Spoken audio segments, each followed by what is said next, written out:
Today I will inform the audience on the history of emergency medical services. So what are we supposed to do if we become severely ill or injured?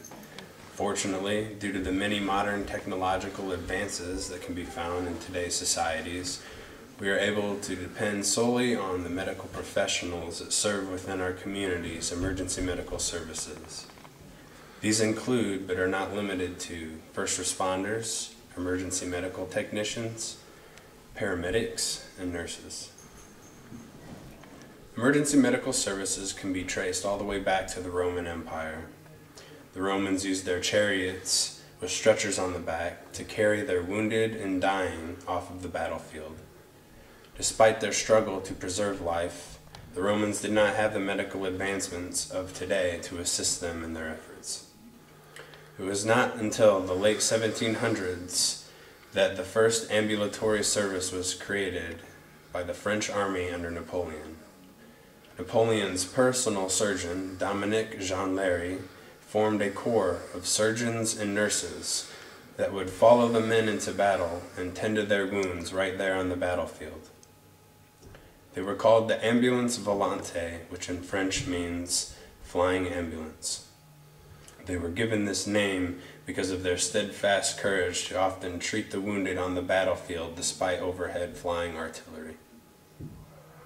In the early 1900s, our communities had to oftentimes rely on local funeral homes to provide ambulance services.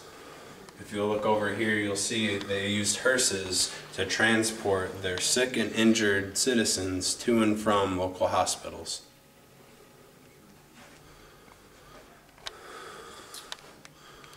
During World War I, many people volunteered to be part of the Battlefield Ambulance Corps.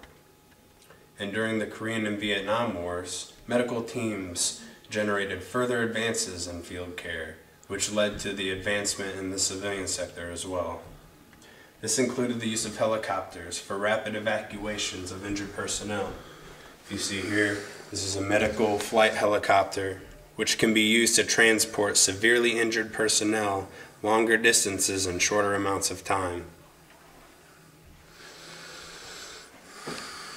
The development of the modern EMS system began during the 1960s. In 1966, the National Highway Safety Act charged the United States Department of Transportation with developing EMS standards and assisting the states in developing quality pre-hospital emergency care. Since the development of the modern EMS system, ambulance services no longer just transport the sick and injured. Highly trained medical professionals now use upgraded ambulatory vehicles that no longer just transport the sick and injured, but bring the emergency department to the patient on the emergency scene. Equipped with advanced cardiac life support and airway management, the EMTs and paramedics are able to treat and assess the patient on the scene.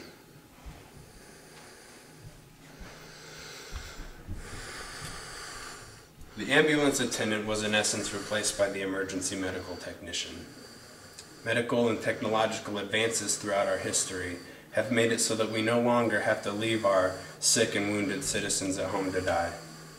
Highly trained medical professionals commit their lives every day to bringing the advanced care of the emergency setting to our front doorsteps, so we can rest easy at night, knowing that in a case of an emergency, it will not be the funeral hearse coming to save us.